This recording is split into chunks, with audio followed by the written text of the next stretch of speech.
Hello everyone, welcome to ओकुल India के सबसे अफोर्डेबल लर्निंग प्लेटफॉर्म में आप सभी लोगों का एक बार फिर से बहुत बहुत स्वागत है। 10 नवंबर 2025 मंडे यानी सोमवार का दिन और इंडियन एक्सप्रेस न्यूज़ एनालिसिस की आईना सीरीज लेकर मैं शांतनु सोनवाल एक बार फिर से आपके सामने हाजिर हूँ। तो चलिए शुरू करते हैं। तो आज के न्यूज़पेपर पर चलें उससे पहले मैं आपको एक बार फिर से ये बताना चाहूँगा कि आप में से जो भी लोग यूपीएससी का प्रीलिम्स दे रहे हैं नेक्स्ट ईयर यानी कि 2026 का, तो उनके लिए इस तरीके की हम लोग एक टेस्ट सीरीज़ लेके आए हैं प्रीलिम्स के लिए। जनरल स्टडीज़ और करंट अफेयर्स की टोटल 51 टेस्ट इसमें रहेंगे और ये सिर्फ आपको 599 रुपीज़ में प्रोवाइड की जा रही है फॉर फर्स्ट 25 स्टूडेंट्स। तो आप में से जो भी लोग इंटरेस्टेड हैं वो जल्द से जल्द इसको एनरोल कर सकते हैं। नीचे डिस्क्रिप्शन में भी इसका लिंक है और साथ ही साथ हमारे ऐप और वेबसाइट में भी लिस्टेड है, आप वहाँ से भी एनरोल कर सकते हैं। ठीक है। और हमारा जो सी सेट लाइव क्लासेस का बैच है ये भी शुरू हो चुका है। कल इसमें ओरिएंटेशन सेशन हुआ है और आज से जो है वो क्लासेस शुरू हो जाएंगी। तो ये बैच भी आपको सिर्फ 1299 में प्रोवाइड किया जा रहा है। अगर आप लोग इंटरेस्टेड हैं तो आप लोग इसमें भी एनरोल कर सकते हैं। नीचे डिस्क्रिप्शन में आपको इसका भी लिंक मिल जाएगा और साथ ही साथ अ, हमारे ऐप और वेबसाइट में भी लिस्टेड है, वहाँ से भी एनरोल कर सकते हैं। और कोई भी डाउट या क्वेरी है तो यहाँ पर एक नंबर आपको दिख रहा है व्हाट्सएप नंबर, दैट इज़ 9150449990। इस पर भी आप कॉन्टैक्ट कर सकते हैं और आप सिर्फ 49 रुपीज़ पे करके भी अपना ट्रायल स्टार्ट कर सकते हैं।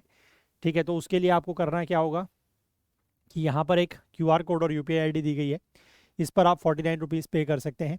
उसके बाद टेलीग्राम या व्हाट्सएप के थ्रू हमें पेमेंट प्रूफ के साथ अपना मैसेज भेजें और आपको जो ट्रायल क्लासेस का एक टेलीग्राम ग्रुप है वहाँ पर ऐड कर दिया जाएगा।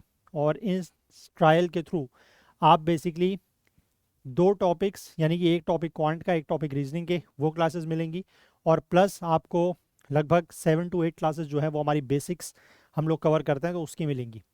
और एक बार अगर ट्रायल से आप सेटिस्फाई होते हैं तो आप फिर रिमेनिंग अमाउंट पे करके जो कंप्लीट बैच है उसमें भी एनरोल कर सकते हैं।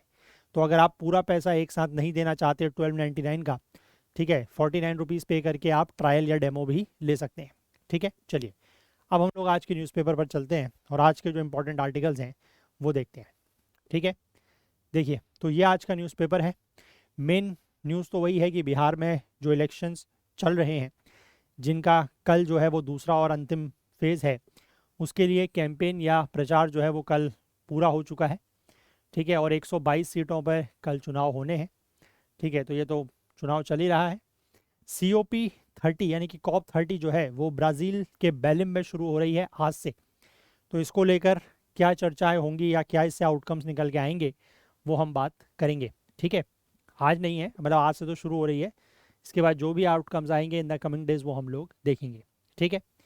अच्छा, आगे बढ़ेंगे उससे पहले थोड़ा सा पीछे चलते हैं क्योंकि वर्ल्ड पेज इससे पीछे है और वर्ल्ड पेज पर हमें एक दो न्यूज़ देखनी है जो प्लेसेस इन न्यूज़ होता है ना, उस कैटेगरी में आप इन न्यूज़ को ले सकते हैं।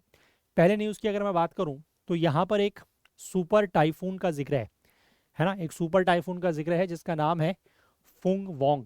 ठीक है। फुंग वोंग नाम के एक सुपर टाइफून का लैंडफॉल हुआ है और ये कहाँ पर इसका असर देखने को मिला है, that is in the Philippines. अभी मैप पे भी हम लोग चलेंगे। फिलीपींस में ये सुपर टाइफून आया है, दैट इज़ फुंग वोंग, नाम याद रखेंगे। ठीक है। इसमें यह लिखा गया है कि एक फिलीपींस का एक रीजन है दैट इज़ बाइकॉल रीजन। ठीक है। बाइकॉल रीजन में जो है वो काफ़ी ज़्यादा हवाएं वगैरह चली हैं तेज़, काफ़ी तेज़ वहाँ पर भारी बारिश हुई है। और एक और रीजन का जिक्र है दैट इज़ लूजॉन। ठीक है। लूजॉन बेसिकली वो जगह है, फिलीपींस का मोस्ट पॉपुलस आइलैंड यानी कि सबसे ज़्यादा आबादी वाला आइलैंड है और यहाँ पर एक्सपेक्टेड था कि लैंडफॉल होगा। ठीक है। तो इसी को थोड़ा सा हम लोग पहले मैप में देखते हैं, उसके बाद फिर नीचे एक और न्यूज़ है, एक और प्लेस है, उसके बारे में भी देखेंगे। ठीक है। पहले आपको मैं यहाँ पर ये जो साइक्लोन ट्रैकर एक वेबसाइट होती है, एक मिनट, देखिए ये वेबसाइट है साइक्लोन ट्रैकर की। इस पर मैं आपको दिखाऊंगा, ये आपको यहाँ पर इंडिया दिख रहा है ना, मैं आपको इसमें दिखाता हूँ। देखो ये है, आई होप आपको ये चीज़, just give me a second. देखिए यहाँ पर आपको ये दिख रहा है, किस फॉर्म में देखें हम इसको, बेटर किस में दिखेगा, I think this one is better, है ना। देखो तो ये आपको फिलीपींस दिखाई दे रहा है ना। यहाँ से ये बेसिकली शुरू हुआ, है ना। और यहाँ पर इसका बेसिकली जो है वो अब तो मतलब ये फिलीपींस को क्रॉस करके जो ऊपर वाला रीजन है वहाँ पर जा रहा है ना। और यहाँ पर आप देख सकते हैं कि किस तरीके से जो विंड्स हैं उनका भी आपको डायरेक्शन दिखाई दे रहा है ना। एंटी क्लॉकवाइज मोशन यहाँ पर दिख रहा है, तो यही है वो फुंग वोंग। अगर आप किसी भी पॉइंट पर क्लिक करेंगे तो आपको उसकी डिटेल दिखाएगा। देखो ये दिख रहा है ताइफोन फुंग वोंग, ठीक है।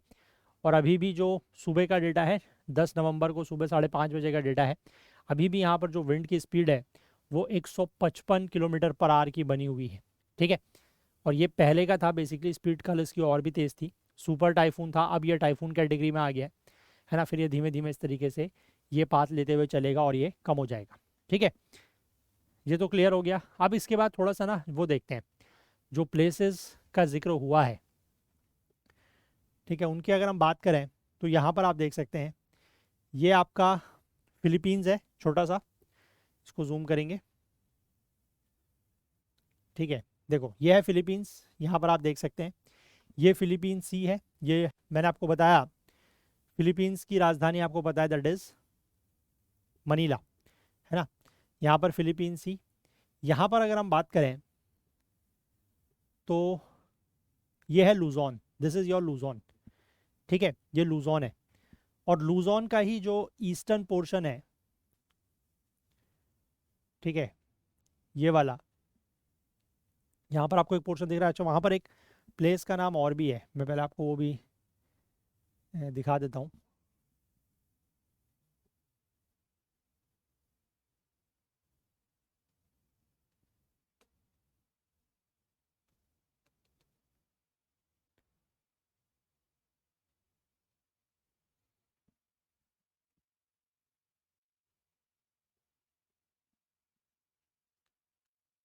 ये कभी कभी इस तरीके का इशू क्रिएट करता है, तो I just have to close it and इसको दोबारा ओपन करना होगा, ठीक है। Just give me a second.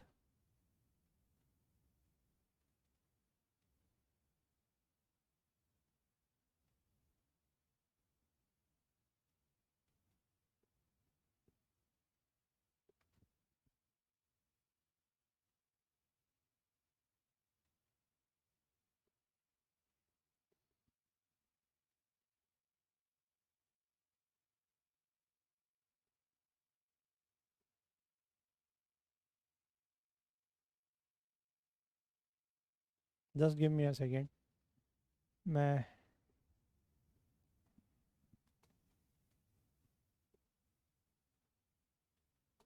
I will just reopen that.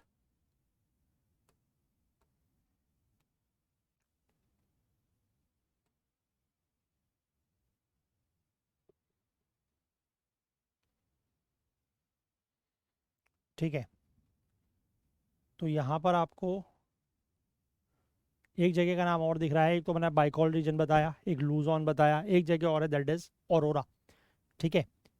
और यहाँ पर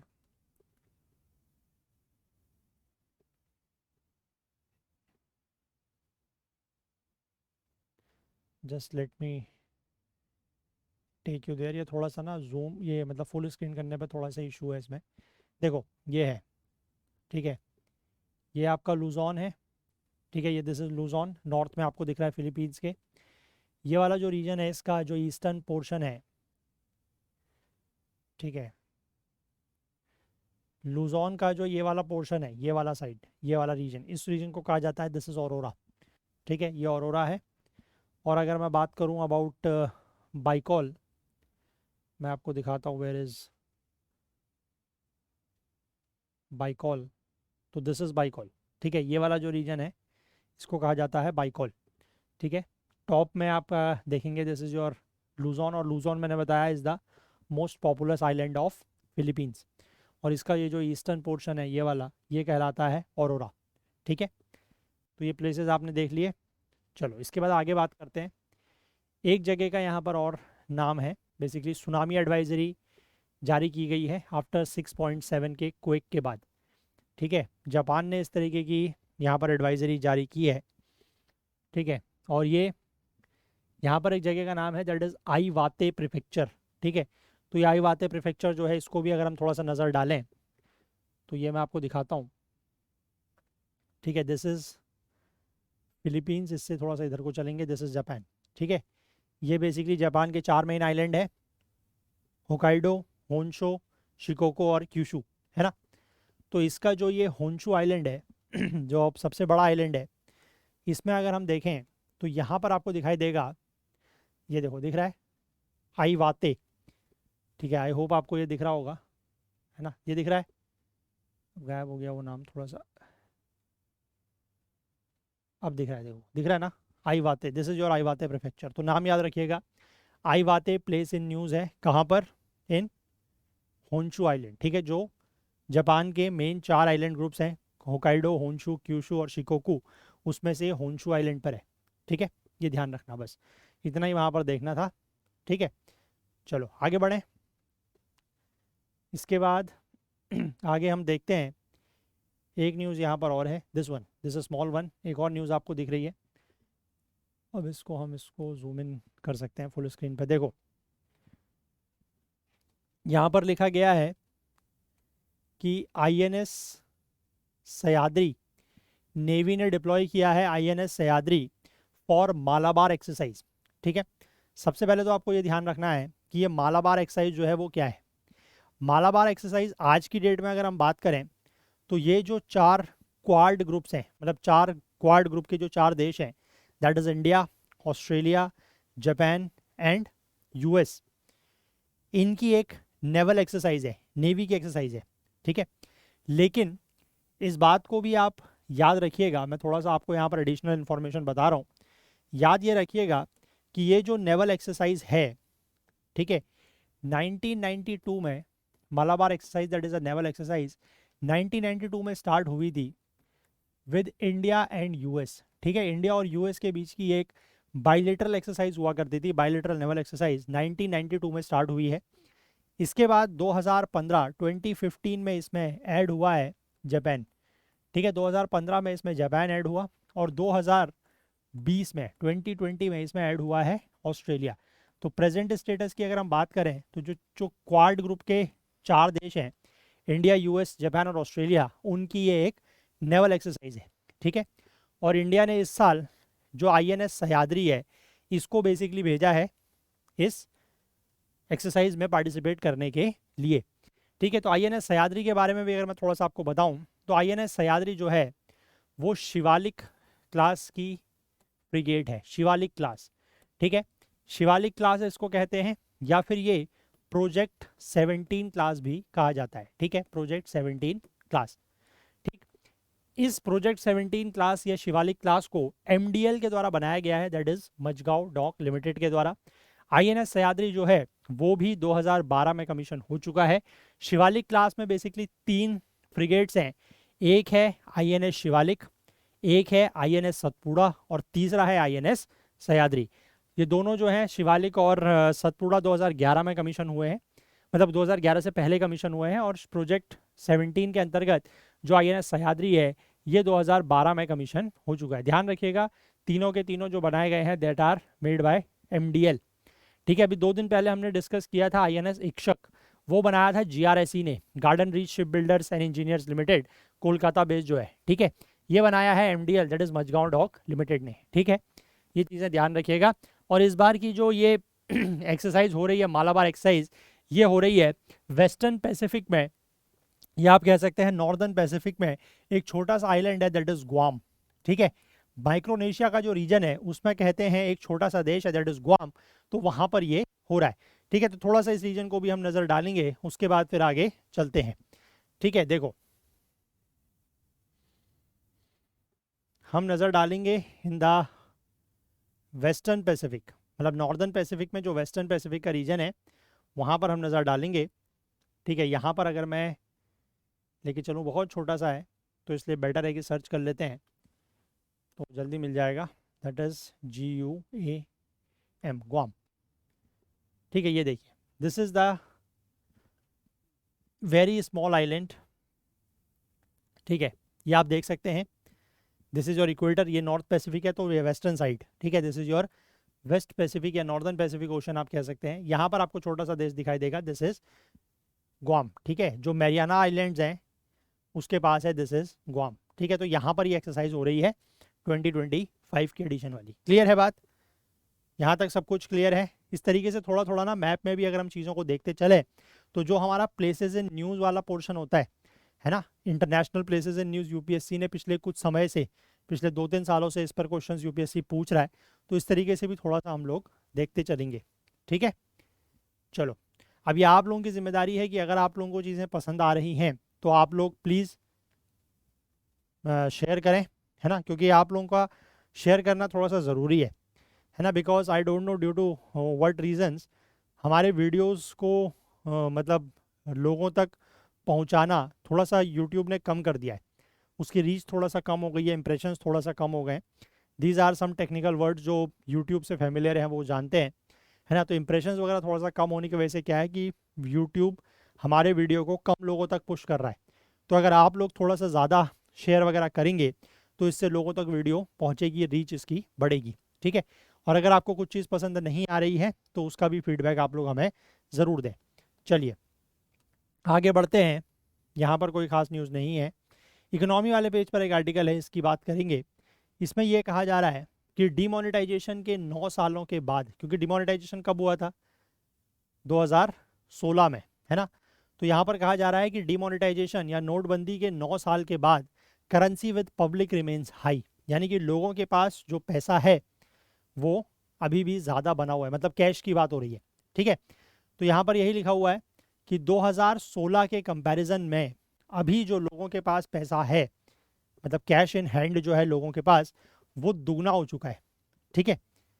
देखो यहाँ पर बताया गया है कि 4 नवंबर 2016, क्योंकि 8 नवंबर 2016 को रात के 8 बजे का वो समय जब प्रधानमंत्री ने देश को संबोधित किया था और ये कह दिया था कि आज रात 12 बजे से 500 और 100,000 रुपए के जो करेंसी नोट्स हैं वो एक लीगल टेंडर नहीं रहेंगे, है ना। 8 नवंबर 2016 की वो शाम थी, रात के 8 बजे। तो उससे पहले का डेटा दिया गया है 4 नवंबर 2016 को। उस समय जो करेंसी विद द पब्लिक थी, मतलब करेंसी विद द पब्लिक का मतलब है कैश विद द पब्लिक, वो लगभग 18 लाख करोड़ के आसपास था, ठीक है। उसके बाद अगर हम बात करें जनवरी 2017 में, यानी कि लगभग 2 महीने के बाद, ये पैसा और कम हो गया, क्योंकि लोगों के पास जो नोट वगैरह थे लोगों ने बदलवा लिए, बैंक में कुछ जमा कर दिए, कुछ बदलवा लिया। और उस समय ये भी हो रहा था कि जब आप बैंक में पैसा एक्सचेंज करने जा रहे हैं तो आपको एक लिमिटेड अमाउंट में ही कैश मिल रहा था। तो इस वजह से जनवरी 2017 में जो ये कैश विद पब्लिक था, ये गिर के लगभग 7.8 लाख करोड़ हो गया, है ना, ठीक है।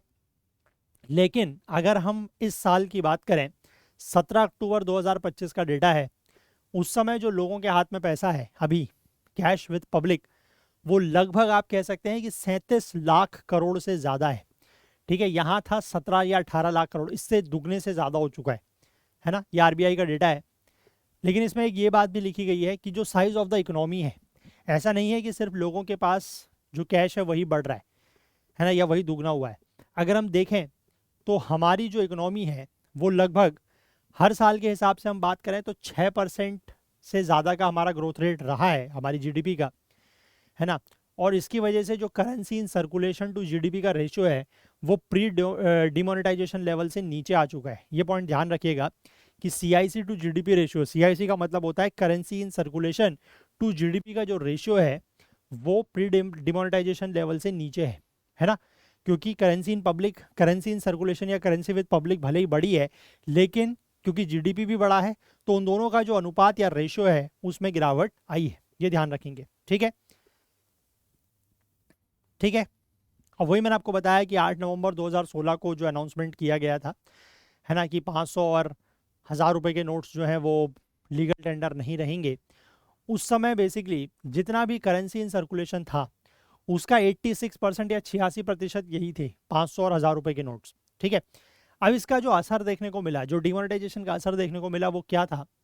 वो ये था कि इकोनॉमी की स्थिति थोड़ा सा ख़राब हुई, है ना, क्योंकि लोगों के पास से पैसा खींच लिया गया तो डिमांड कम हुई, डिमांड गिरी, है ना। बिजनेसेस में भी क्राइसिस फेस किया गया। जीडीपी की ग्रोथ जो है वो भी लगभग थोड़ा सा कम हुई, है ना, 1.5% के आसपास उसमें भी गिरावट देखने को मिली। कई सारे जो स्मॉल यूनिट्स थे उनको सबसे ज़्यादा इसका असर झेलना पड़ा, उनको सबसे ज़्यादा असर झेलना पड़ा। ठीक है, कई सारे ऐसे छोटे दुकानदार या छोटे बिजनेसेस या व्यापारी थे जिनको अपने काम धंधे बंद करने पड़े, है ना, क्योंकि लिक्विडिटी का शॉर्टेज हो गया था। तो the shock of suddenly invalidated high denomination notes disrupted daily commerce. तो इसकी वजह से जो डेली का कॉमर्स होता था, है ना, जो ट्रांजेक्शन्स होते थे, जो लेन देन होते थे, उस पर असर पड़ा। आपने देखा होगा कि बैंक्स के बाहर से, एटीएम्स के बाहर से लंबी लंबी लाइंस या कतारें लग गई थी लोगों की, है ना। और इसके वजह से जो लोग हैं और जो बिजनेसेस हैं उनको थोड़ा सा ये चीज़ सोचनी पड़ी या रिकन्फिगर करनी पड़ी कि किस तरीके से कैश मैनेजमेंट किया जाए, क्योंकि कैश था नहीं, लिक्विडिटी का बहुत बड़ा क्राइसिस उस समय पैदा हो गया था, है ना। उसके बाद फिर क्या हुआ, उसके बाद फिर नए डिनोमिनेशन के नोट्स जो हैं वो जारी किए गए, 500 रुपये के नोट्स और 2000 रुपये के नोट्स, है ना, जिसमें चिप लगी हुई थी है ना। तो 2000 रुपये के ऐसे नोट जिसमें चिप लगी हुई थी और उसको फिर बाद में बंद कर दिया गया, 2000 रुपये के नोट्स को भी विड्रॉ कर लिया गया, है ना। और उसके बाद लोगों ने पैसा जो है वो फिर से जमा करना शुरू कर दिया। Persistence preference for cash in large parts of the economy, है ना भाई, परसिस्टेंस प्रेफरेंस फॉर कैश मतलब लोगों ने फिर से कैश को प्रेफर करना शुरू किया। तो इसकी वजह से क्या हुआ कि लोगों के पास जो करेंसी का लेवल था या कैश का जो लेवल था वो प्री डिनोमिनेशन डिमोनेटाइजेशन के नॉर्म से ज़्यादा हो गया, है ना। अब एक चीज़ ये भी हुई कि 2021 में बेसिकली कैश लोगों के पास इसलिए भी बढ़ा क्योंकि 2021 में याद करो कोविड हो गया था, है ना। तो उस समय सब कुछ लॉकडाउन था, तो लोग घर से बाहर बहुत कम जा रहे थे, है ना, हेजिटेट कर रहे थे। तो इस वजह से भी लोगों ने अपने पास कैश रखना जो है वो ज़्यादा शुरू कर दिया। ठीक है, यहाँ तक यही बात लिखी गई है।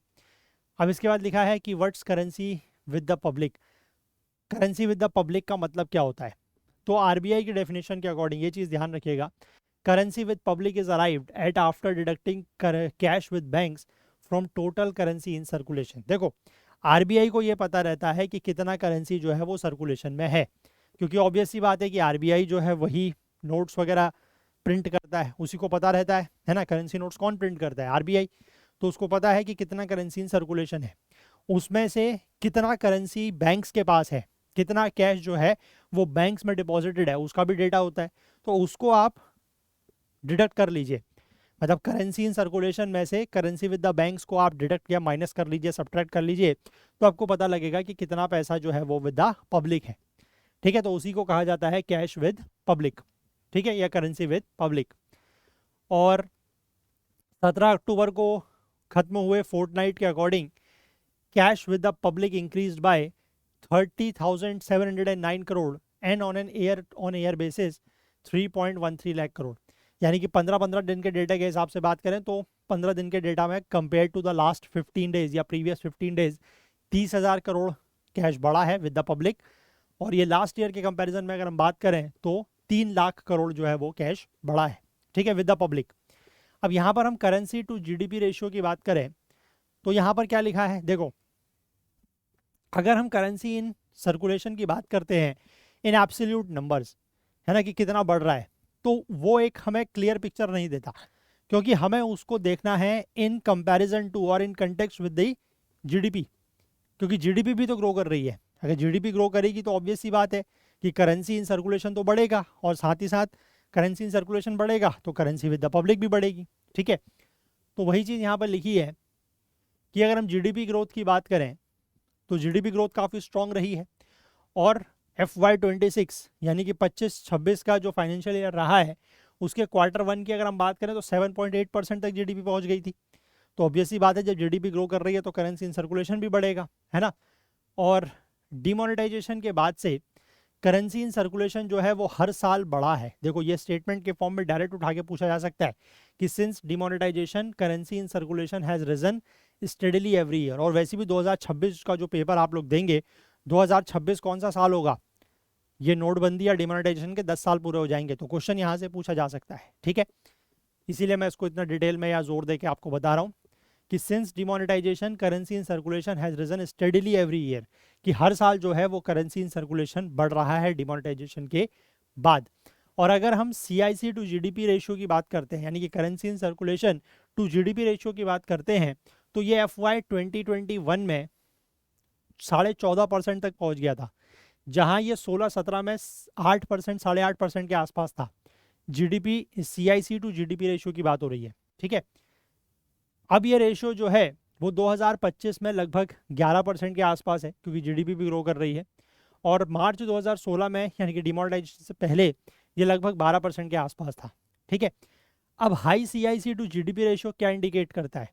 अगर CIC टू GDP का रेशियो ज़्यादा है तो इसका मतलब करेंसी इन सर्कुलेशन ज़्यादा है ना। तो इसका मतलब ये चीज़ इंडिकेट होती है कि people and businesses rely heavily on cash for transactions, है ना, कि जो लोग हैं और जो बिजनेसेस हैं वो ज़्यादा किस चीज़ के ऊपर निर्भर कर रहे हैं? कैश के ऊपर। जी, जितने भी ट्रांजेक्शन्स हो रहे हैं वो कैश में ज़्यादा हो रहे हैं।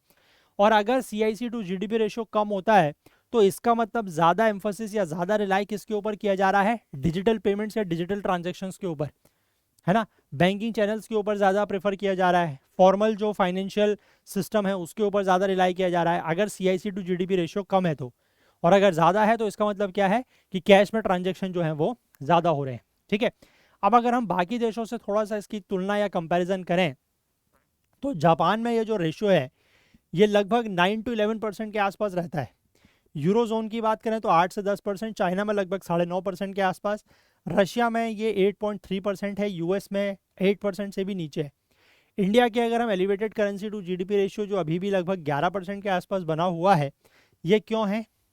फॉर इट्स, ये बेसिकली जो sizeable cash dependent informal economy है, यानी कि जो हमारी ऐसी इनफॉर्मल इकोनॉमी है जो ज़्यादा किसके ऊपर निर्भर है? कैश के ऊपर, उस वजह से ये ज़्यादा है, ठीक है। और हमारी एक स्ट्रॉन्ग कल्चरल प्रेफरेंस है फॉर होल्डिंग कैश। हमारी ये आदत है कि हम लोग ज़्यादा कैश होल्ड करते हैं, मतलब इंडियंस की आदत है।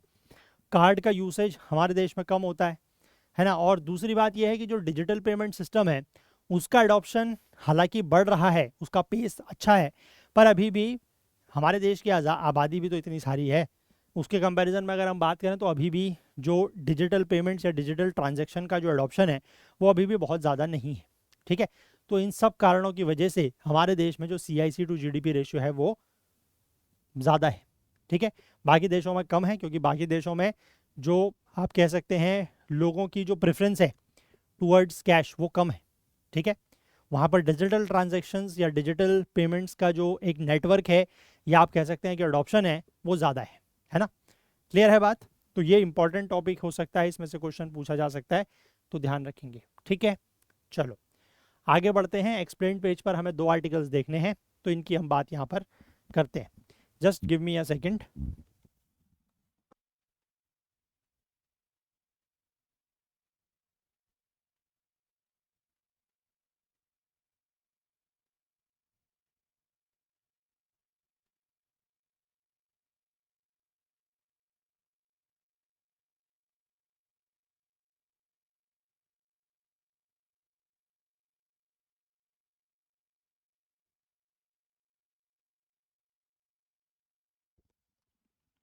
ठीक है, देखिए यहाँ पर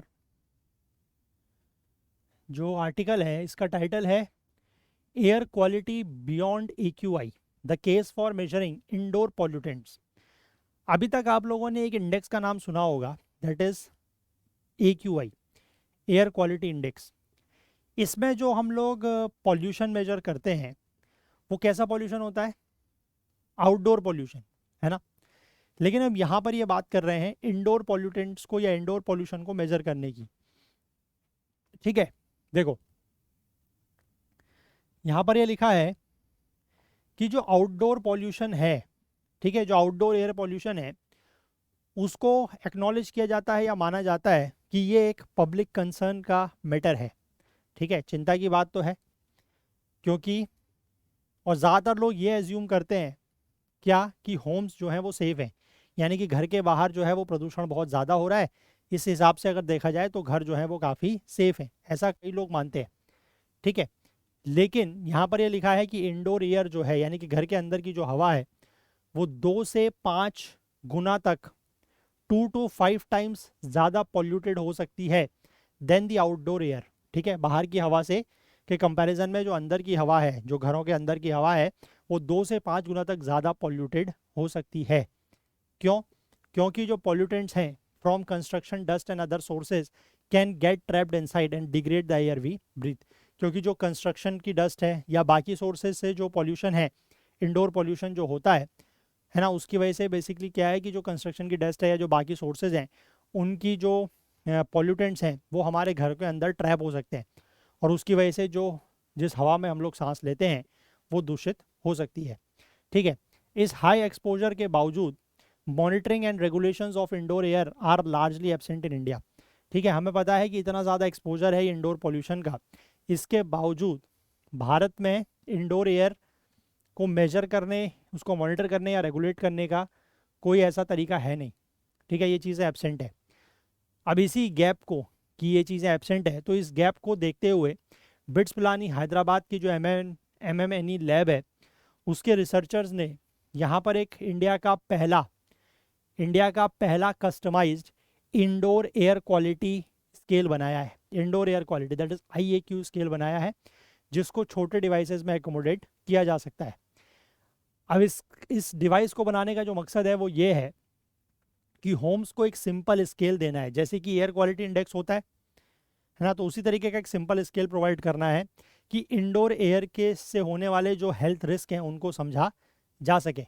ठीक है, और ये अभी बेसिकली इस पूरे जो उन्होंने स्केल डेवलप किया है उसके लिए ये IP सिक्योर करने में लगे हुए हैं। IP मतलब इंटेलेक्चुअल प्रॉपर्टी या उसके पेटेंट वगैरह का काम यहाँ पर चल रहा है इनकी तरफ से। ठीक है, अब इन्होंने बेसिकली अपनी स्टडी में क्या किया है, इन्होंने they examine the correlation between construction and demolition practices and deterioration of IAQ। ठीक है, बेसिकली जो कंस्ट्रक्शन और डिमोलिशन की प्रैक्टिसेस होती हैं, मतलब कहीं पर कुछ कंस्ट्रक्शन एक्टिविटी हो रही है या डिमोलिशन एक्टिविटी हो रही है, तो उसके और बेसिकली जो इंडोर एयर क्वालिटी का डिटोरिएशन है ना, जो इंडोर एयर क्वालिटी में गिरावट है, उसके बीच का एक कोरिलेशन स्टैब्लिश करने का इन्होंने प्रयास यहाँ पर किया है। ठीक है, आइडेंटिफाइंग अ कॉमन पॉल्यूटेंट, जैसे कि PM2.5 एक कॉमन पॉल्यूटेंट है, PM10 एक कॉमन पॉल्यूटेंट है, कार्बन मोनोऑक्साइड है ना, या फिर वॉलेटाइल ऑर्गेनिक कंपाउंड्स, जो इस तरीके की गैसेज एमिट होती हैं कई सारे हाउस होल्ड प्रोडक्ट्स से या प्रोसेसेस है, जैसे कि पेंट्स हैं, क्लीनर्स हैं, फ्यूल्स हैं, है ना। तो इन सब के बीच का इन्होंने एक कोरिलेशन यहाँ पर एग्जामिन किया है, और यहाँ पर इन्होंने ये कहा है कि जो बेंजीन है वो सबसे ज़्यादा डेंजरस या खतरनाक है। ठीक है, तो अब इनसे कुछ सवाल यहाँ पर पूछे गए हैं, तो उसके जवाब में इन्होंने जो जो बातें कही हैं वो हम देखेंगे कि how is the IAQ scale, IAQ का ध्यान रखिएगा, that is indoor air quality scale, ये कैसे एयर प्योरीफायर से अलग है। ठीक है, अब इनका ये कहना है कि जो हाई एंड मॉडल के एयर प्योरीफायर्स हैं वो सिर्फ और सिर्फ पर्टिकुलेट मैटर और ह्यूमिडिटी को मेजर करते हैं, which is not comprehensive enough for calculating the indoor air quality. और सिर्फ पर्टिकुलेट मैटर या ह्यूमिडिटी को मेजर करना ये इंडोर एयर क्वालिटी कैलकुलेट करने के लिए कॉम्प्रिहेंसिव नहीं है। ठीक है, यहाँ पर जो ये प्रपोज्ड सेंसर सिस्टम लेके आ रहे हैं, इसका जो यूनिक पॉइंट या जो USP है वो क्या है कि ये सारे के सारे जो क्रिटिकल पोल्यूटेंट्स हैं जो कि इंडोर एयर क्वालिटी को मेजर करने के लिए जिनकी ज़रूरत है, उन सबको ये क्या करेगा, मेजर करेगा। ठीक है, अब कुछ देश जैसे कि US या फिर UK या फिर यूरोपियन यूनियन, वहाँ पर ऑलरेडी इस तरीके के स्केल्स जो हैं उन्होंने डेवलप किए हुए हैं। However we don't have anything customized for our geographical lay of the land, climate, population and economic resources. मतलब और देशों में इस तरीके के स्केल हैं, लेकिन हमारे देश में इस तरीके के कोई भी स्केल वगैरह अवेलेबल नहीं है। ठीक है, तो ये एयर प्योरीफायर से कैसे अलग है वो आप समझ गए, क्योंकि एयर प्योरीफायर क्या मेजर करता है, सिर्फ और सिर्फ जो पर्टिकुलेट मैटर है PM2.5, PM10 और ह्यूमिडिटी। लेकिन ये सारे के सारे जितने भी पॉल्यूटेंट्स रिक्वायर्ड हैं फॉर असेसिंग और measuring the indoor air pollution, वो ये सब मेजर करेगा। ठीक है, अब इसके हेल्थ इम्पैक्ट्स की अगर हम बात करें तो यहाँ पर इन्होंने ये लिखा है कि जो पुअर IAQ है, यानी कि अगर इंडोर एयर क्वालिटी ख़राब है तो इससे बेसिकली क्या हो सकता है, सिक बिल्डिंग सिंड्रोम हो सकता है ना, जिसकी वजह से हेडेक्स हो सकता है, फटीग देखने को मिल सकती है या इरिटेशन हो सकती है। और ज़्यादातर जो आज के मॉडर्न कंस्ट्रक्शंस हैं उनमें क्रॉस वेंटिलेशन की कमी होती है। ठीक है, तो इसकी वजह से जो पुअर इंडोर एयर क्वालिटी है वो एस्थमा कॉज कर सकती है, ब्रोंकियल एलर्जीज, यानी कि आपके लंग्स से रिलेटेड एलर्जीज वगैरह हो सकती हैं, COPD भी हो सकता है, that is chronic obstructive pulmonary disorder, है ना, आपकी इम्यूनिटी कम हो सकती है, कार्डियोवैस्कुलर डिजीजेज या कैंसर तक जो है इससे हो सकते हैं। और सबसे ज़्यादा जो वल्नरेबल कैटेगरी है वो है विमेन की और इन्फेंट्स की, ठीक है, due to longer indoor exposure and cooking related emissions. इसमें मैं एक वल्नरेबल कैटेगरी और ऐड करना चाहूँगा, वो हो सकते हैं एल्डरली पर्सनस, ठीक है, क्योंकि जो महिलाएं हैं वो तो इसलिए क्योंकि वो घर में ज़्यादा रहती हैं, जनरली जो कुकिंग वगैरह का काम होता है वो भी महिलाएं करती हैं, ठीक है, तो उनका एक्सपोजर ज़्यादा है। इन्फेंट्स यानी कि जो छोटे बच्चे हैं वो भी ऑब्वियसली घर में ज़्यादा रहते हैं, है ना, तो वो भी ज़्यादा एक्सपोज्ड हैं। एल्डरली पीपल भी ज़्यादा रहते हैं घरों में, है ना, क्योंकि बाकी जो मतलब एक तरीके से आप कह सकते हैं मेल हैं, और खासकर जो वर्किंग एज में है वो तो घर से बाहर चले जाते हैं, है ना, दिन में घर से बाहर चले जाते हैं, तो ज़्यादातर टाइम वो तो घर से बाहर ही रहते हैं। लेकिन जो इन्फेंट्स हैं, विमेन हैं, और इसके साथ में एक और कैटेगरी ऐड करना चाहूँगा, दैट इज़ एल्डरली पर्सनस, है ना, वो भी घरों में ज़्यादा रहते हैं, तो वो भी इससे ज़्यादा एक्सपोज होते हैं, है ना, समझ गए बात। अब इसके बाद ये लिखा गया है कि what is the new scale based on, कि ये जो नया स्केल इन्होंने डेवलप कर रहे हैं वो किस चीज़ के ऊपर बेस्ड है, आधारित है। तो उनका ये कहना है कि हमने एक पैन इंडिया सर्वे किया ऑफ इंडोर एनवायरनमेंट और indoor pollutant concentration based on age groups, income category and geography, और उस डेटा को इन्होंने रिफाइन करके एक लर्निंग मॉडल में फीड किया, और ये डिसाइड किया कि ये जो स्केल है वो 4 वेटेड पैरामीटर्स के ऊपर बेस्ड होगा, ठीक है। इनका स्केल, इसने 4 अलग अलग कैटेगरीज को या 4 अलग अलग पैरामीटर्स को अलग अलग वेट दिया है। सबसे ज़्यादा जो वेट दिया गया है 59.5%, वो है पॉल्यूशन कंसंट्रेशन को। 25.9% वेट दिया गया है एक्सपोजर टाइम को, कि कौन कितना ज़्यादा एक्सपोज होता है उस तरीके के पॉल्यूशन से या पॉल्यूटेंट से। फिर 9.8% जो है वो वेंटिलेशन एफिशिएंसी को दिया गया है, और 4.4% दिया गया है इनक्लोजर के साइज़ को। और ये जो वेइंग है ये रिफ्लेक्ट करती है इंडिया की dense urban living, housing sizes and ventilation challenges, तो उसके हिसाब से इन्होंने अलग अलग वेटेज दिया हुआ है ना। और score has been based on these inputs ranging from 22 to 100, ठीक है। और इन पैरामीटर्स के आधार पर जो कैलकुलेशन किया गया जाएगा, उससे जो स्केल है वो 22 से 100 तक की रेटिंग देगा। 22 का मतलब है कि सबसे ज़्यादा खराब, यानी कि यहाँ पर जो इंडोर एयर क्वालिटी है वो बहुत ज़्यादा पुअर है, और 100 का मतलब है कि बेस्ट क्वालिटी की एयर है, ठीक है। अब इस स्टडी से इन्होंने क्या चीज़ें पता लगी इनको, तो इनका ये कहना है कि जो फाइन पर्टिकुलेट मैटर्स होते हैं, जैसे कि PM2.5 और PM10, they can rise well above safe exposure limits during routine activities like cooking and cleaning. यानी कि घरों में जब आप रूटीन एक्टिविटीज़ कर रहे हैं, है ना, कुकिंग का काम हो रहा है या क्लीनिंग हो रही है, तो उस दौरान भी PM2.5 और PM10 का जो लेवल है वो एक सेफ लिमिट से ऊपर जा सकता है, ठीक है। Poor ventilation causes these pollutants to accumulate, making the indoor environment even more harmful, है ना। और मेजर उसके पीछे रीज़न ये है कि जो वेंटिलेशन है वो ख़राब है, तो उसकी वजह से क्या है कि कुकिंग और क्लीनिंग जैसी एक्टिविटीज़ के दौरान जो भी पॉल्यूटेंट्स रिलीज होते हैं वो घरों के अंदर क्या हो जाते हैं, इकट्ठा हो जाते हैं, एक्यूमुलेट हो जाते हैं, ठीक है। तो उसकी वजह से जो इंडोर एयर क्वालिटी है वो और ज़्यादा हार्मफुल या नुकसानदायक बन जाती है।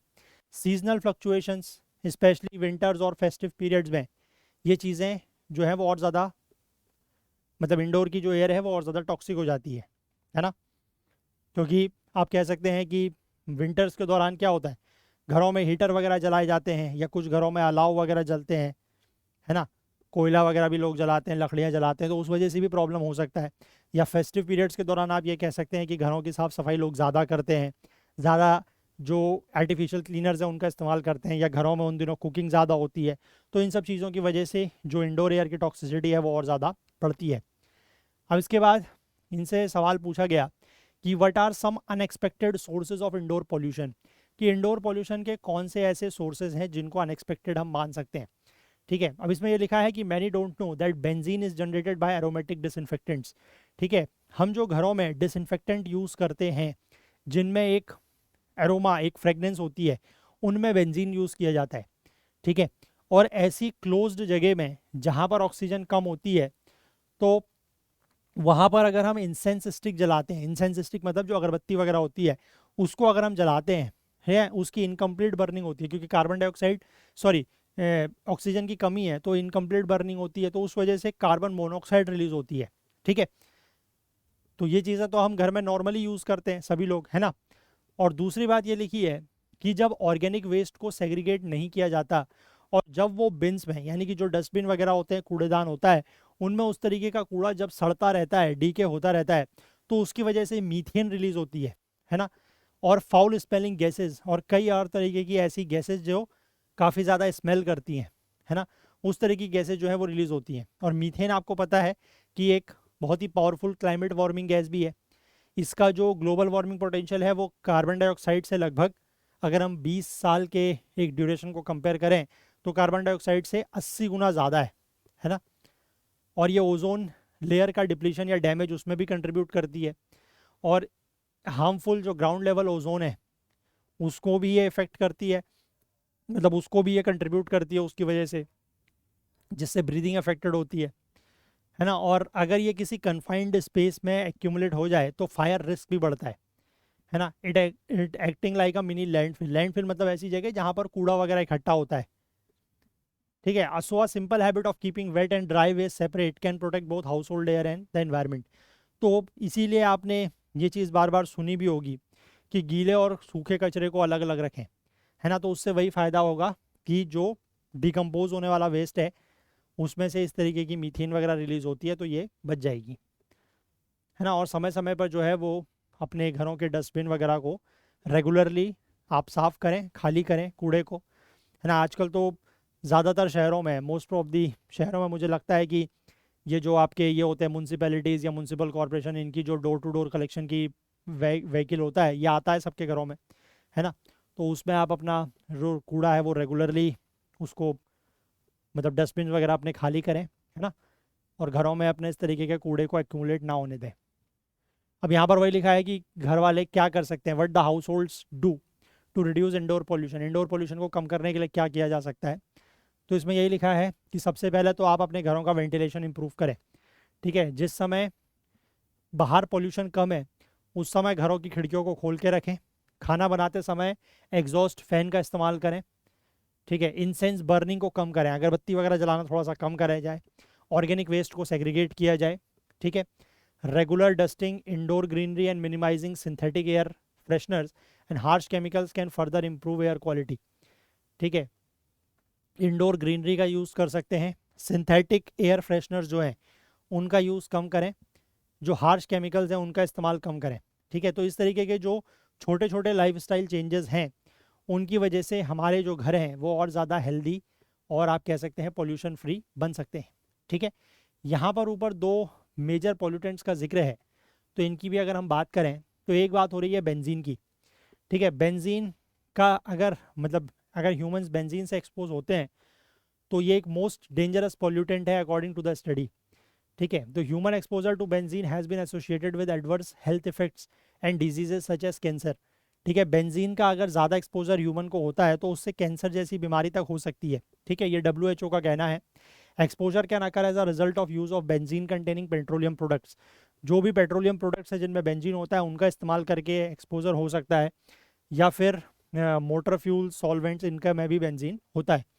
वहीं अगर हम दूसरे पॉल्यूटेंट की बात करें दैट इज कार्बन मोनोऑक्साइड, तो कार्बन मोनोऑक्साइड जो है वो बेंजीन को फॉलो करता है in terms of potential harm, कि बेंजीन सबसे ज़्यादा खतरनाक है, उसके बाद कार्बन मोनोऑक्साइड है। कई सारे हाउस होल्ड आइटम्स जैसे कि gas and oil burning furnaces, charcoal grills, ये पॉइजनस गैस को रिलीज़ करता है, ठीक है। और इसमें जो फॉसिल फ्यूल जलने वाली मशीनरी है जैसे कि कार्स वगैरह, वहाँ से भी कार्बन मोनोऑक्साइड रिलीज होता है, तो ये भी काफ़ी ज़्यादा हार्मफुल है आफ्टर योर बेंजीन, ठीक है। तो अच्छा आर्टिकल था, है ना। और ये भी एक ऐसा टॉपिक है जिसको लेकर यूपीएससी काफ़ी क्वेश्चंस पूछता है ना। पॉल्यूशन, इंडोर पॉल्यूशन, ध्यान रखना, ठीक है, क्वेश्चन पूछा जा सकता है। चलो आगे बात करते हैं। यहाँ पर इंडिया ने अपना एक ओवरसीज एयरबेस हुआ करता था that is in Tajikistan, that is any airbase, वहाँ से इंडिया ने जो है वो विड्रॉ कर लिया है। तो इसके बारे में बात करेंगे, थोड़ा सा मैप में भी जगह को देखेंगे। तो यहाँ पर ये लिखा गया है कि ये बात हाल ही में लाइट में आई है कि India no longer operates its sole overseas airbase located near Tajikistan capital city that is Dushanbe, ठीक है। ताजिकिस्तान की कैपिटल या राजधानी जो है दैट इज़ दुशान्ब, उसके पास इंडिया का एक एयरबेस हुआ करता था जिसको इंडिया ऑपरेट करता था। उसको इंडिया ने जो है वो क्या कर दिया है, अब ऑपरेट करना बंद कर दिया है। 2022 में ही इंडिया ने वहाँ से अपने मिलिट्री पर्सनल और इक्विपमेंट को जो है वो विड्रॉ करना शुरू कर दिया था, जो लगभग 2 दशक तक इंडिया ने उसको मेंटेन किया उसके बाद। ठीक है, इंडिया ने पहला जो अपना मिलिट्री पर्सनल है उनको यहाँ पर डिप्लॉय किया था जब ये अफगानिस्तान में नॉर्दर्न अलायंस को सपोर्ट कर रहे थे in the 90s in fighting against the Taliban. ठीक है, अफगानिस्तान को सपोर्ट किया जा रहा था तालिबान के अगेंस्ट लड़ने में, तो 90s के समय में से इंडिया ने इसको यहाँ पर मेंटेन करना शुरू किया था। Airbase was also use to evacuate Indians after the Taliban regain control in 2021। 2021 में जब अफगानिस्तान के में तालिबान ने कब्जा किया, उसके बाद वहाँ से इंडियंस को इवैक्यूएट करने के लिए भी इस एयरबेस का इस्तेमाल किया गया था।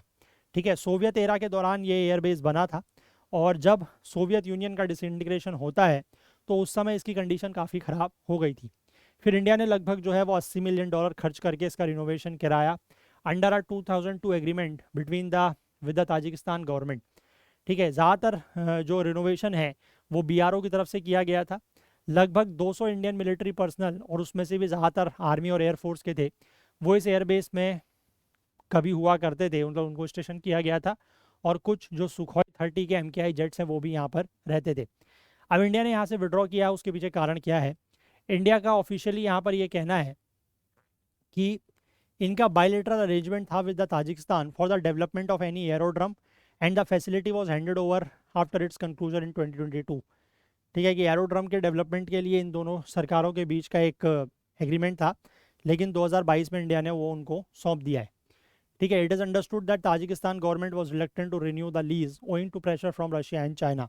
ताजिकिस्तान जो है वो रशिया और चाइना के वजह से, मतलब चाइना और की तरफ से और रशिया की तरफ से जो उनके ऊपर प्रेशर पड़ रहा था, तो उस वजह से वो उस लीज को और ज़्यादा रिन्यू करने के लिए राज़ी नहीं थे, तो इसलिए इंडिया को वहाँ से एग्जिट होना पड़ा है।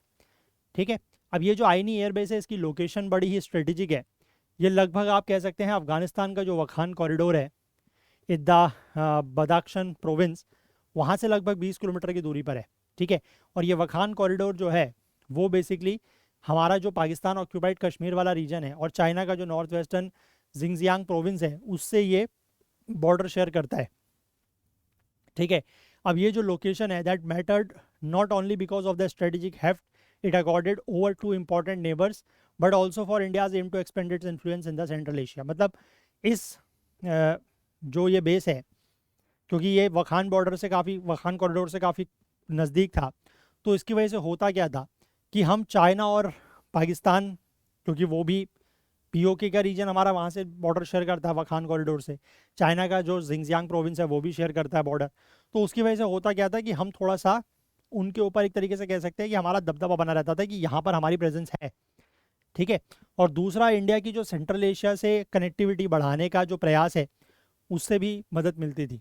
और ये रीजन जो है वो यूरेनियम, गोल्ड और नेचुरल गैसेस जैसे रिसोर्सेज में भी यहाँ पर काफ़ी रिच है, और साथ ही साथ इंडिया का इस रीजन के साथ कल्चरल टाइज भी रहे हैं। अब इंडिया की जो प्रेजेंस है वो अगर हम और जगह बात करें तो यहाँ पर लिखा हुआ है कि इंडिया का कहीं भी और, मतलब ओवरसीज़ कहीं पर भी कोई मिलिट्री बेस नहीं है। ठीक है, इसकी प्रेजेंस जो है वो अलग तरीके से है। अगर हम 2024 की बात करें तो इंडिया और मॉरिशस ने मिलके एक एयर स्ट्रिप और एक जेटी को इनॉग्रेट किया था, जो इंडिया ने बनाया था ऑन दी एगेलेगा। एगेलेगा बेसिकली जो वेस्टर्न इंडियन ओशन में 2 आइलैंड्स का ग्रुप है वहाँ पर। ठीक है, अब इससे बेसिकली ये प्रोजेक्ट से फ़ायदा ये हो सकता है कि इंडिया की जो रीच है इन द इंडियन ओशन वो उसको बढ़ाया जा सकता है and enhance its coverage in a region where China is also expanding its influence. क्योंकि इंडियन ओशन का ऐसा रीजन है जहाँ पर चाइना भी अपना इन्फ्लुएंस बढ़ा रहा है, तो वहाँ पर हमें अपनी कवरेज बढ़ाने में इस जो हमने ये डेवलप किया है एयर स्ट्रिप और जेटी, इससे फ़ायदा मिल सकता है। The existing air strip in northern Agalega islands was suitable for the Indian Navy's Dornier aircraft operations, but the upgraded airstrip will allow the Navy to operate the larger P-8I maritime reconnaissance aircraft। ठीक है, जो वहाँ पर existing aircraft थी उसके through Indian navy के जो Dornier aircraft हैं वो ऑपरेट हो सकते थे, लेकिन अब ये जो एयर स्ट्रिप को अपग्रेड किया है तो उसकी वजह से इंडियन नेवी के जो बड़े एयरक्राफ्ट्स हैं that is P-8I maritime aircrafts, उनको भी वहाँ पर डिप्लॉय या यूज़ किया जा सकता है। इंडिया का इसी तरीके से मिलिट्री ट्रेनिंग टीम है भूटान में, जो कि वहाँ की रॉयल भूटान आर्मी और जो रॉयल बॉडीगार्ड ऑफ भूटान है उनको ट्रेनिंग देता है ना। वहीं अगर हम चाइना की बात करें तो चाइना की overseas official overseas military base है जिबाउती में, ठीक है। और कई सारी रिपोर्ट्स ये ऐसी आई हैं कि चाइना जो है वो Tajikistan have pointed it building a military base in Tajikistan. कई सारी ऐसी रिपोर्ट्स आई हैं कि ताजिकिस्तान में भी चाइना जो है वो अपना मिलिट्री बेस बिल्ड कर रहा है, लेकिन चाइना ने इस बात को अभी तक एक्नॉलेज नहीं किया है, माना नहीं है। और यूएस की अगर हम बात करें तो अमेरिका एक ऐसा देश है जिसकी 100 से भी ज़्यादा ओवरसीज़ मिलिट्री बेसिस या इंस्टॉलेशंस हैं, ठीक है। इंडिया का तो एक ही था, वो भी यहाँ पर अब ऑफिशियली ख़त्म हो गया। बाकी इंडिया का याद रखिएगा कि कोई भी as such official overseas military base या नेवी बेस नहीं है, ठीक है। तो थोड़ा सा हम अगर मैप में चल के ये वखान कॉरिडोर वाला रीजन देखें, ठीक है, फिर हम इस सेशन को एंड करेंगे। देखिए इसको अगर हम जूम करके देखें तो ये इंडिया है, ठीक है। यहाँ से ये चाइना है, ये ताजिकिस्तान है। तो ये जो पतला सा रीजन आपको यहाँ पर दिख रहा है, अगर मैं इसको मार्क करूँ, ये वाला रीजन आपको दिख रहा है, ठीक है।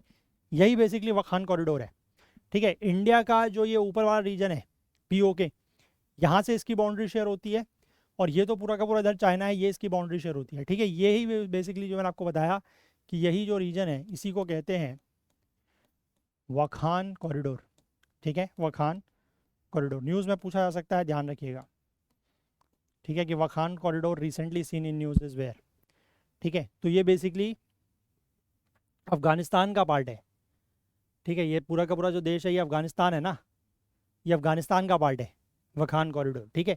यहाँ पर ये राजधानी मैंने आपको बताया दैट इज दुशान्ब, है ना। और ये जो आपका था एनी एयरबेस, ये आप यहाँ पर भी देख सकते हैं, ठीक है। अगर इसको मैं थोड़ा सा जूम करूँ, ये देखो, ये तो ज़्यादा हो गया, देखो इतने में दिख जाएगा आपको,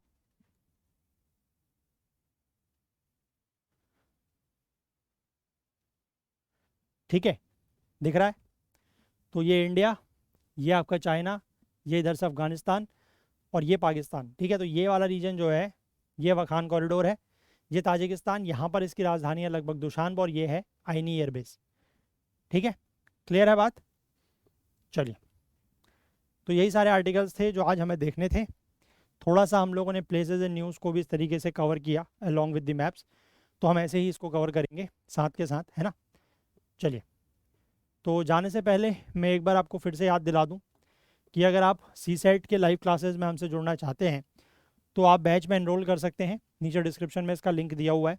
या फिर आप एक चीज़ और भी कर सकते हैं, अगर पूरा 1299 आप एक साथ नहीं पे करना चाहते तो 49 रुपीज़ पे करके आप जो डेमो क्लासेस हैं या ट्रायल क्लासेस हैं वो भी ज्वाइन कर सकते हैं, ठीक है। और आज से ही हमारे क्लासेस स्टार्ट हो रही हैं, कल ओरिएंटेशन सेशन था, तो आज से क्लासेस स्टार्ट हो रही हैं। तो अगर आप इंटरेस्टेड हैं तो देर ना करें, आज से ही क्लासेस को जो है वो ज्वाइन कर लें, अदरवाइज़ फिर बैकलॉग हो जाता है ना, फिर क्लासेस पेंडिंग हो जाती हैं, तो फिर वो कवर करना थोड़ा सा मुश्किल हो जाता है। तो इसलिए इंटरेस्टेड है तो जल्द से जल्द ज्वाइन कर सकते हैं। ट्रायल स्टार्ट करने के लिए आपको ये जो UPI ID और QR कोड दिया गया है, यहाँ पर आप 49 रुपीज़ पे करें, हमें व्हाट्सएप या टेलीग्राम पर मैसेज कर सकते हैं, और आपको फिर उस टेलीग्राम ग्रुप में ऐड कर दिया जाएगा जहाँ पर ये क्लासेस चलेंगी, ठीक है। और ट्रायल क्लासेस से अगर आप सेटिस्फाइड होते हैं तो आप रिमेनिंग अमाउंट पे करके कंप्लीट बैच में एनरोल कर सकते हैं। और अगर आप 2026 का प्रीलिम्स दे रहे हैं तो इस तरीके की जनरल स्टडीज़ और करंट अफेयर्स की टेस्ट सीरीज में भी एनरोल कर सकते हैं, which is available only at 599 rupees for first 25 students. Total 51 test हैं इसमें, और इसका भी लिंक नीचे डिस्क्रिप्शन में दिया गया है, वहाँ से जाके आप एनरोल कर सकते हैं, ठीक है। चलिए, तो अगर आपको आज का सेशन पसंद आया हो तो लाइक ज़रूर करें, ज़्यादा से ज़्यादा शेयर करें। आपके जो भी डाउट्स हैं, जो क्वेरीज़ हैं, वो आप कमेंट कर सकते हैं, या अपनी तरफ से कुछ फीडबैक आप देना चाहें तो वो भी ज़रूर बताएं। चैनल को अभी तक आपने सब्सक्राइब नहीं किया है तो वो ज़रूर कर लें, बेल आइकन प्रेस करना ना भूलें, ताकि वीडियोस की नोटिफिकेशन आपको ऑन टाइम मिल सके, ठीक है। चलिए, और हाईलाइटेड आर्टिकल्स के लिए हमारा करंट अफेयर्स ओकुल टेलीग्राम चैनल ज्वाइन कर सकते हैं, इसका लिंक भी नीचे डिस्क्रिप्शन में दिया हुआ है, या फिर आप करंट अफेयर्स ओकुल सर्च करके भी इनको ज्वाइन कर सकते हैं। तो चलिए, आज के लिए इतना ही रखते हैं, बाकी फिर से मिलेंगे अगले सेशन में। तब तक के लिए अपना बहुत बहुत ध्यान रखें। Please do take care of yourself. Thank you, have a nice day, bye bye.